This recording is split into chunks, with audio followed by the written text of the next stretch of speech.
The Hobbit Trilogy, the prequel to the Lord of the Rings trilogy, and perhaps one of the most controversial trilogies ever made. Some loved these movies right from the get-go, many were outright disappointed, and most of us grew fond over them over time as we realized there were way worse ways to portray Tolkien's world. Nobody goes up trail. That's right. Yeah, that was a thing. Now, let's be honest, the Lord of the Rings movies are far superior to the Hobbit movies in many ways. But while opinions may vary, there's no denying the Hobbit Trilogy still brings us back into Tolkien's world with plenty of characters we've grown fond of. Even if we don't rewatch these movies nearly as much as The Lord of the Rings, we can't forget the heroic, tender, and entertaining moments these characters go through. After my first ranking video, where I literally ranked every single character from the Lord of the Rings movies, many of you asked for me to do The Hobbit as well. So here I am, ready to rank every single character from the Hobbit Trilogy. Yes, you heard me right. Every single character. Like before, to make the list, the character must be listed in the credits. Doesn't matter if they only appeared in a single frame, an extended scene, or had no lines at all. If they were credited, they make the cut. From the halls of Erebor under the mountain to the shadowed paths of Mirkwood and across the waters of Lake Town, let's uncover which of these 81 characters earns the one ranking to rule them all.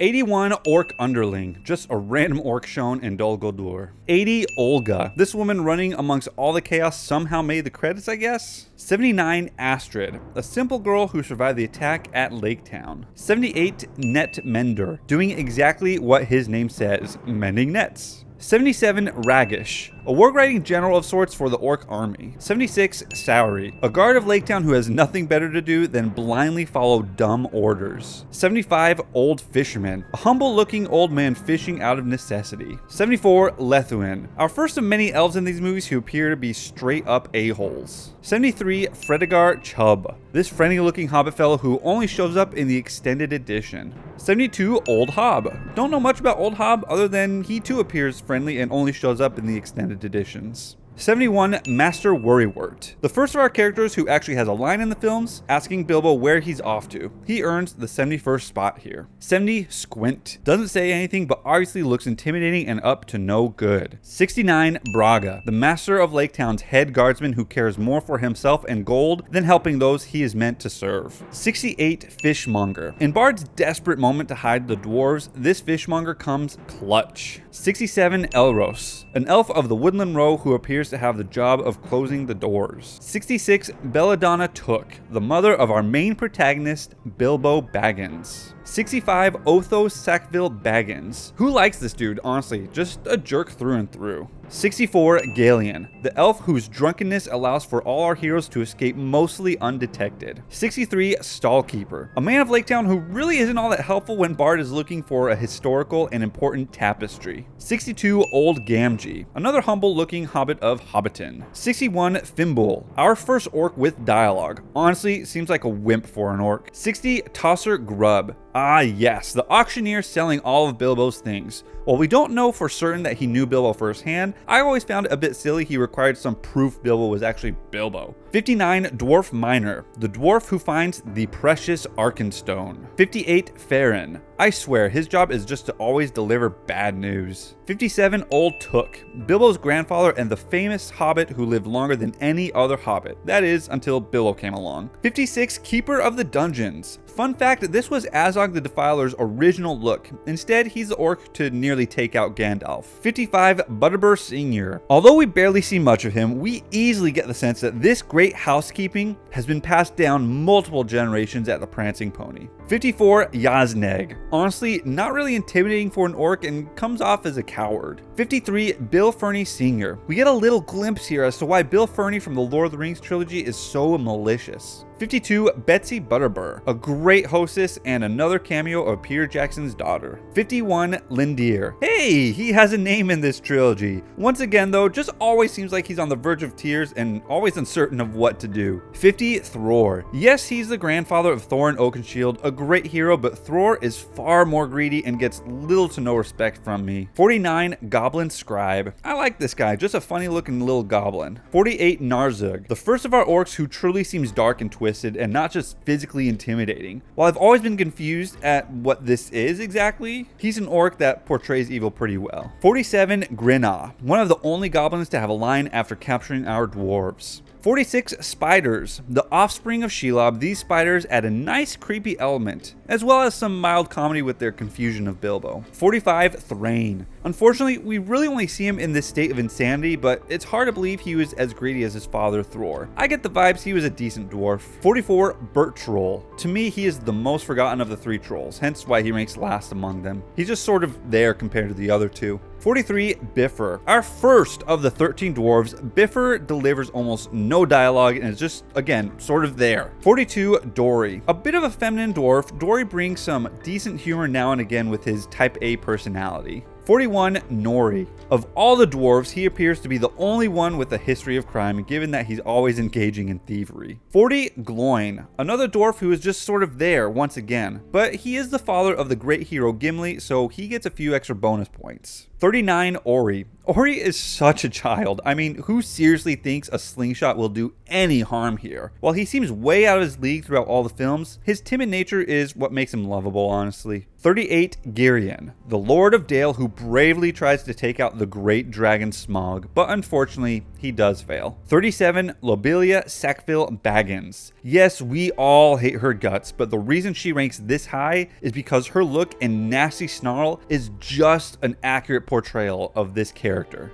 36, Tom Troll. The most humorous of the 3 trolls, Tom does a great job at getting a few laughs out of us with his clumsiness and stupidity. 35, the Master of Lake Town. He's not ranked this high because we love him, but because we love to hate him. Disgusting, dirty, a scumbag, corrupt, a coward, and greedy. The Master of Lake Town is that leader we all are happy he finally gets what was coming to him. 34, Oin. Aside from Balin, he appears to be the oldest dwarf in our company, and the fact that he still puts up a good fight and shows much bravery is admirable. 33, William Troll. The last of our 3 beloved trolls, William Troll is the leader of the bunch and the wisest. Were stone or mountain trolls not so dim-witted, he probably would have been a much greater threat. 32, Dane. Before Dane, we thought dwarves were just outright unreasonable. After Dane, we learned that they can be outright crazy too.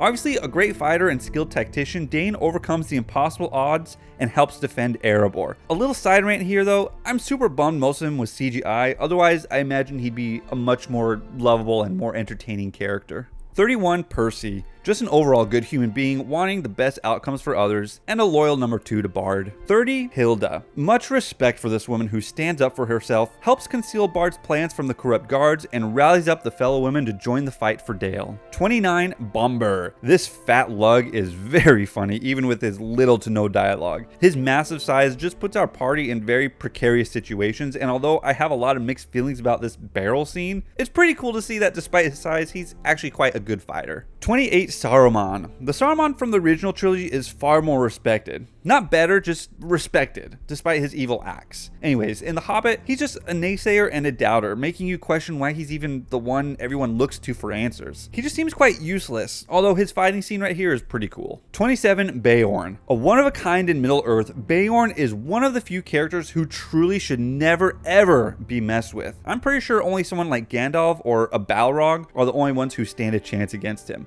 I mean, he's pretty much a one-man army here. 26, Tilda. Bard's traits of bravery and moral courage were definitely instilled in his daughter. Despite her size and age, she's a feisty little girl. 25, Great Goblin. While I'm overall not a fan of how the goblins were portrayed in these movies, I do have to admit the Great Goblin has grown on me over the years. He's a perfect mix of seriousness and humor, and aside from his massive size, he's exactly what I would kind of expect from a Goblin King to look like, especially with this depiction of goblins, of course. 24, the Necromancer, or Sauron. Not nearly as terrifying as his portrayal in The Lord of the Rings, but he still shows how powerful and dangerous he is. And this scene between him and Gandalf is not only a cool little fight scene, but seeing him walk out among the flames makes you realize, oh snap, he's an actual real being, not just some projection or giant eye. 23, Sigrid. Bard's oldest daughter, Sigrid is a natural-born leader, helper, and like her father, isn't afraid to fight amid terrifying situations. 22, Radagast the Brown. Radagast is an interesting character. He clearly serves a major role in the fight for Middle-earth. While Gandalf is working to rally men, elves, and dwarves to fight Sauron, Radagast works with nature and the beasts to fight the powers of darkness, and he's quite good at it. That being said, his aloofness and somewhat idiotic personality brings him down a few pegs. But I guess that is what makes Radagast enjoyable, at least to some. 21. Bolg. They tried a little too hard in making Bolg seem scary and intimidating, in my opinion. He really isn't. I mean, yes, he's super impossible to kill, but he just doesn't look all that scary or have a commanding presence. For example, thinking back to the Lord of the Rings trilogy, Gothmog, the general of perhaps the largest orc army in the Third Age, wasn't intimidating because of his look, size, or skill in combat. He was intimidating and respected because his tactics and leadership created actual fear on the battlefield. You could see the effect he had on the armies of Mordor, and that presence made him memorable despite his subpar fighting abilities. Bolg, on the other hand, feels more like a mini boss in a video game, I guess, thrown at you because the story needs just another fight, not because he earned his position or inspires terror. He's not terrifying, he's just durable, and that makes him fall flat compared to other villains. Additionally, making him entirely CGI, I think, just takes away from the tangibleness of his danger. 20. Kili. Okay, I know one of the biggest knocks on this trilogy is the forced love story between him and Tauriel. And I'll admit it, there's just moments that make me want to gag, throw up, or are just completely unbelievable. Even then, however, you can see the passion Kili does have in helping everyone enjoy life and in making sure the innocent and weak are protected. 19. Fili. The reason Fili ranks above his brother is not only because he doesn't have a dumb love story, but he's also just much more entertaining, a better fighter in my opinion, and a natural born leader. And in this moment, he felt danger was imminent and saved his brother's life by volunteering to explore deeper. Sad the way he goes, but we remember his kind nature. 18. Legolas. The Hobbit Legolas ranks a bit lower than the Lord of the Rings Legolas for one simple reason. He's way too serious and Mr. Macho Man than he is in the original trilogy. He's not as lighthearted, has no sense of humor, and just always seems pissed off and upset. Let's not forget that in The Lord of the Rings, he cracks jokes, he smiles, he's actually more relatable and fun to be around. Legolas in The Hobbit is just far too serious and pulls off way too many outrageous and unbelievable stunts. However, it is Legolas, and I was even happy to see another original character from the Lord of the Rings movies come back. 17. Tauriel. Okay, I know I'm going to get a lot of flack for this one because this is perhaps the most controversial ranking in the entire list. For good reason though. So look, while the love story is a bit stupid, or love triangle, or whatever this thing is, Tauriel is one who puts others before herself always. And Evangeline Lilly is, in my opinion, a perfect cast to portray an elf warrior. Are her abilities a bit flashy at times? Maybe a little, but not nearly as flashy as Legolas's. And in all honesty, while I'm not the biggest fan of her and Kili's romantic fling, I don't hate it as much as others, and I do find a few tender moments here and there throughout their relationship. Yes, hate all you want, but I think she's pretty cool. 16. Azog. Similar to Bolg, I don't find him nearly as intimidating or scary as several other orcs in the original trilogy, and I believe CGI has a lot to do with the disconnect here. However, the Pale Orc has a few moments when his abilities are on full display, making everyone realize how dangerous he actually is. With strength unlike any other and a lust for death and revenge, and the only antagonist to show no fear, absolutely no fear, in the presence of Sauron, Azog is an enemy that cannot be matched in skill, although I do believe this guy probably would have done the job. 15. Frodo Baggins. Yes, the lovable Frodo. Before we saw him become a bit whiny in the original trilogy, we forget that Frodo was just a loving, innocent, and happy little hobbit who enjoyed the simple things. Although we only get a few minutes of him in the prequels, we enjoy every moment with him on screen and feel some sort of hurt in our hearts for what we know is soon coming for him down the road. 14. Bane. The son of Bard, Bane is just as brave and fearless as the rest of the family. An admirable quality about Bane is his courage and sacrifice to leave his sisters amid all this chaos and death to help his father try and somehow take out Smaug by some sort of a miracle. Without Bane bringing the black arrow to his father, it's safe to say most everyone would have died. And lastly, one of the most powerful moments in all of the movies is Bane looking at his father with tears in his eyes and his back turned towards what seems to be a certain death. Bane stands still, trusts his father, and in doing so helps become one of the two heroes to save the survivors of Lake Town. 13. Alfred. Why is this pesky little yes man ranked this high? He's just so amusing and entertaining, and honestly just brings an appropriate amount of comedy to our story. When we should be mourning the loss of the citizens of Lake Town, we see how pathetic Alfred's cries are here. While everyone is fighting orcs and goblins, Alfred is found cross-dressing and scavenging for gold, and as soon as he realizes Bard is the new leader, he immediately sucks up, or attempts to, in order to re-establish his position as number 2. In everything he does, we see how corrupt he is, but we also see how, again, quite pathetic he is as well, which makes this character believable and entertaining.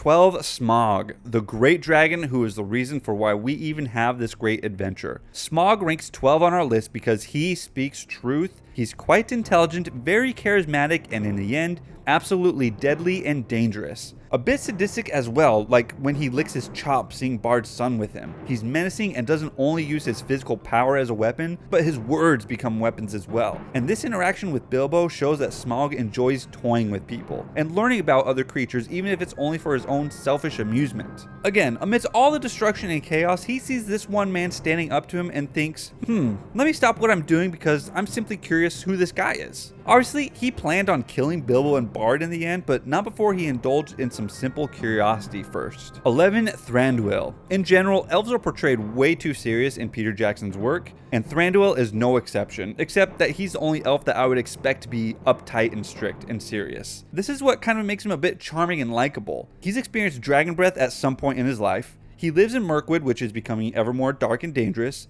and the dwarves seem to insult him any chance they can. Why wouldn't he always appear pissed off? It's understandable. On top of all this, his fighting skills are very impressive. Any ordinary orc doesn't stand a chance against this elven leader. 10, Galadriel. Like Legolas, the Galadriel we see from The Lord of the Rings is more lovable, but not by much, honestly. Galadriel's true character seems to carry over into The Hobbit very well. She's almost all-knowing, most wise, discerning, and powerful. Now, the only beef I have is that there's this bit of a weird love dynamic shown between her and Gandalf. I don't think it's anything romantic. If anything, I think it's just an ultimate respect and affection they have for one another, but it's still a bit odd. Aside from that, seeing her gracefully rescue Gandalf is touching, and watching her absolutely destroy Sauron and the Wraiths single-handedly shows how powerful she truly is. A much better and true portrayal of Galadriel than this sorry excuse here. 9, Thorin Oakenshield, the leader of the dwarves, the rightful king under the mountain, the dwarf who almost loses sight of what really matters, earns a spot in the top 10 list. Thorin is a complex character. His whole purpose is to find a home for his people, and when the opportunity presents itself to claim back their home,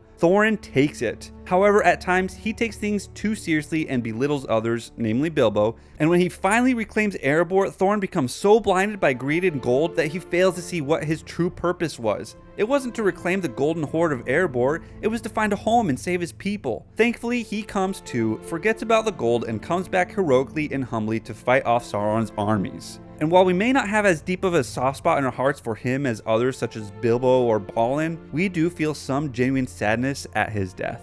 8, Dwalin. Aggressive, assertive, a born leader, a fearsome and skilled fighter, and yet has a soft and tender spot as well. Dwalin is the first of all of our dwarves we are introduced to in these movies, and we know right from the get-go that he's one you don't want to get on his bad side. Between beating spiders with his bare hands and taking out many enemies, Dwalin is the lead fighter of the group, and whenever he's involved in a fight, you get the sense and feeling that he'll manage whatever impossible task is ahead of him. And an aspect about him that's just so captivating is that he seems to always be working tirelessly to contain his rage and anger. It's like his super weapon. When he finally lets it out, he becomes impossible to take out. But what really places Dwalin this high is that even among all of the masculinity on the surface, he has a tender spot which is shown as he puts all his effort to try and help Thorin come back to reality. 7, Bofur. Really? Bofur? Isn't he just one of the random dwarves we forget about? Well, believe it or not, Bofur actually has quite a bit of dialogue when looking at all of our dwarves. And yes, his role isn't as grand as Dwalin's or Thorin's, and while his screen time is minimal compared to others, what puts Bofur high is that he seems to be the only one of the dwarves who genuinely believes in Bilbo and wants him to be part of the company. Even when Bilbo inadvertently says some harsh words, Bofur doesn't get angry,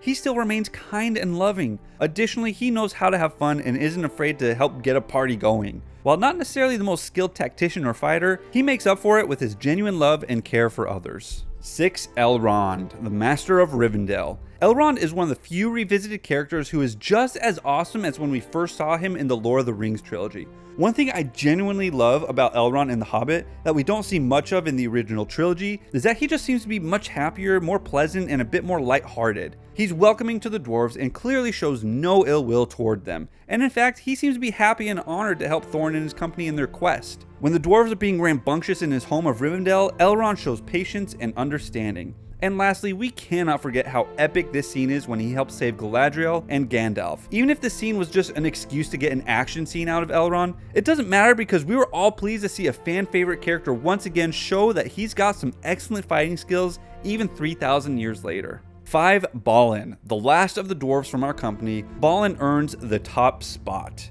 This probably wasn't much of a surprise either because Balin is hands down the most reasonable of all the dwarves. Time and time again, he helps Thorin try to see reason.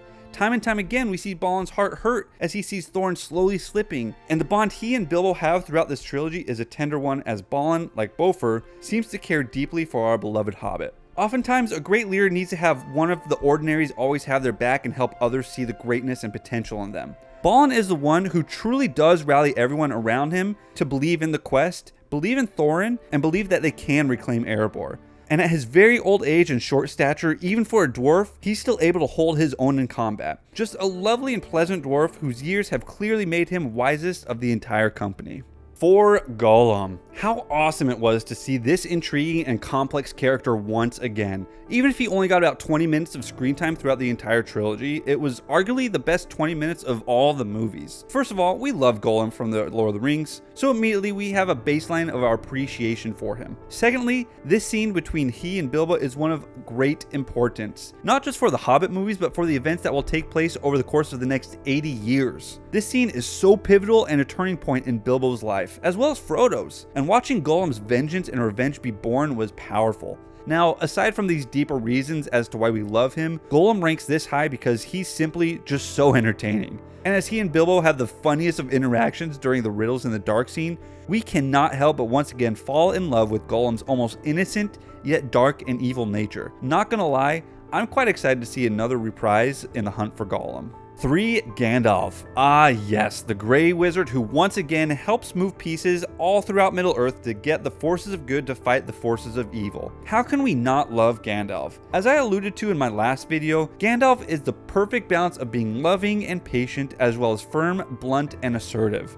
Gandalf always seems to just have a trick up his sleeve and somehow can pull the company out of the most precarious of situations. Between tricking the trolls, coming in last minute to save the dwarves from the goblins, and calling upon the eagles while at the edge of a cliff, Gandalf is the one guy you always want tagging along. It's understandable why everyone gets disappointed or frustrated now and again when Gandalf has other matters to tend to, because he's so valuable. And once again, seeing how much he cares for Bilbo and hobbits is tender. Seeing their relationship grow and blossom, it's no wonder Gandalf continues to come back over and over again to partake of the hobbit lifestyle. 2. Bard. Of all the characters on this list, Bard is the one who has grown on me much more over time. As I become a father, I get a deeper understanding of the desperation and relentless drive he feels continuously. Bard is a spark of hope for the people of Lake Town and a leader who leads not by commanding others, but by being the first to take action. He also clearly believes in second and third chances. It's blatantly obvious that Alfred meant to harm him and has ill will towards Bard. And Bard isn't stupid enough to truly believe Alfred is completely on his team now, yet he gives Alfred chance after chance to prove himself not only to Bard, but hopefully to himself as well, which ends up failing miserably, but still, his enemies don't remain his enemies. He's always looking for the peaceful way. But when push comes to shove and he, his family, and his people are in serious peril, Bard is not afraid to take up arms and do what needs to be done. And let's not forget that he's the one to ultimately take down Smaug in the end. His ability to keep his teenage son so calm in this stressful situation, and for him to remain calm enough as well to pull off this nearly impossible shot, shows that he doesn't only trust his abilities, but more importantly, he's gained the trust of his family. Number 1, Bilbo Baggins. The Hobbit Under the Hill and the Barrel Rider, Martin Freeman's Bilbo is absolutely perfect. Whenever the conversation of the Hobbit movies comes up with my family or friends, the one thing I always make sure I mention is how Bilbo is exactly how we would have imagined him in the books. A bit uptight with his type B personality, content with his lifestyle, a man of his word, a bit of a trickster, a bit of a prankster, meticulous and genuine, this character is just lovable in so many different ways. With the Lord of the Rings movies, I could watch pretty much any scene and be fully entertained. I unfortunately cannot say the same thing about the Hobbit movies. That being said, one thing is absolutely certain. Anytime Bilbo is on screen, I am glued and fully amused and entertained by his personality.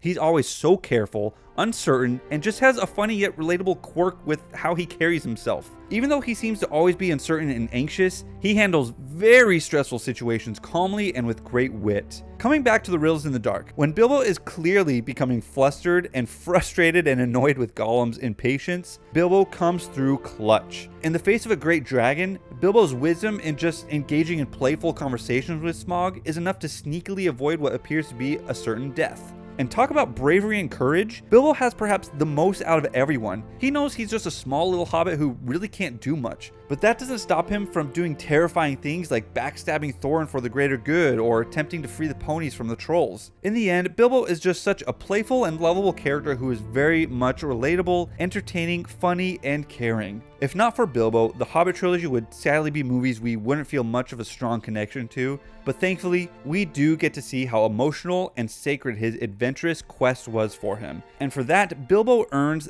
the top spot of all the characters in the Hobbit Trilogy. Well, there you have it, folks. Every single character from the Hobbit movies ranked. As usual, there will always be disagreement and shock, and if that's you and you completely disagree with my rankings or reasoning, don't hold back. Let me know where I missed the mark. I truly do appreciate the extra insight because it helps me see things from a different perspective at times. I'm also curious who everyone's favorite characters are, so feel free to comment on who your top 3 or top 5 characters are as well. And lastly, if you want to see more content like this in the future, or you want to see more Lord of the Rings videos, because I do have a few ideas, let me know. Anyways, to all of you who made it this far, you're awesome. Thank you for all of the support and for sticking around for another Too True Smeg review. Until next time.